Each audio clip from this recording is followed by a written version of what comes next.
അച്ചടിയെ വെല്ലുന്ന പരിശുദ്ധ ഖുർആന്റെ കൈയെഴുത്ത് പ്രതി തയ്യാറാക്കിയിരിക്കുകയാണ് ഒരു വീട്ടമ്മ. കാസർഗോഡ് മുഗു റോഡിലെ ബദറുന്നിസയാണ് 1 വർഷം നീണ്ട പരിശ്രമത്തിനുള്ളിൽ ഖുർആനിലെ 114 അധ്യായങ്ങളും പകർത്തിയെഴുതിയത്. കാലിഗ്രാഫി പഠിച്ചിട്ടില്ലാത്ത അവർ അതിനെ വെല്ലുന്ന കൈയെഴുത്തിലൂടെയാണ് ഈ ലക്ഷ്യം പൂർത്തിയാക്കിയത്.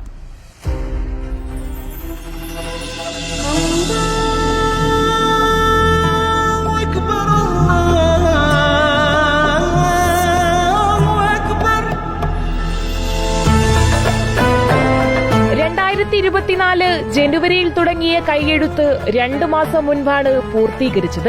ഉംറയ്ക്ക് പോയപ്പോൾ വാങ്ങിയ ഖുർആൻ നോക്കിയായിരുന്നു എഴുത്ത്. ദിവസവും 4 മണിക്കൂറോളം എഴുത്തിനായി നീക്കിവെച്ചു.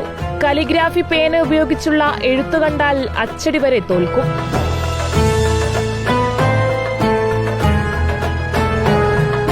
എടുത്തതാണോ ഇത്, ഖുർആൻ എഴുത്ത് പഠിക്കാൻ പോയിനോ, അല്ലെങ്കിൽ ഈ വർക്ക് മോഡലെല്ലാം വരക്കാൻ കാലിഗ്രാഫ് വരക്കാൻ പോയിനോ, ഇതാണ് എല്ലാവരുടെ ചോദ്യം. ഞാനൊന്നും വരക്കാനൊന്നും പോയിട്ടില്ല. ഞാൻ അത് കണ്ട് ഞാൻ ഉംറയ്ക്ക് പോയിട്ട് വരുമ്പോൾ ഈ ഖുർആൻ കൊണ്ടുവന്നാണ്, അത് കണ്ടു നോക്കി വരച്ചത്. ചിത്രരചന പഠിച്ചിട്ടില്ല. എന്നാൽ വിശുദ്ധ ഗ്രന്ഥത്തിന്റെ പുറംചട്ടയും ബദറുന്നീസ തന്നെയാണ് വരച്ചെടുത്തത്.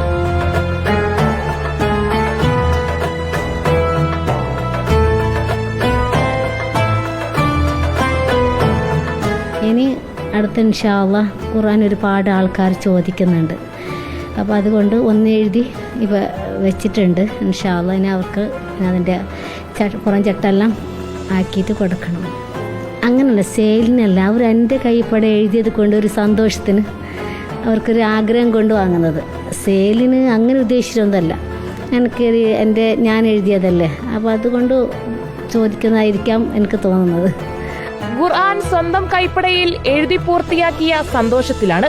കൈയെഴുത്തു പ്രതി ബന്ധുക്കൾക്കും സുഹൃത്തുക്കൾക്കും തയ്യാറാക്കി നൽകുന്ന തിരക്കിലാണ് ഈ വീട്ടമ്മയും. Reporter Archana Raveendran, in reporter, Kasaragod.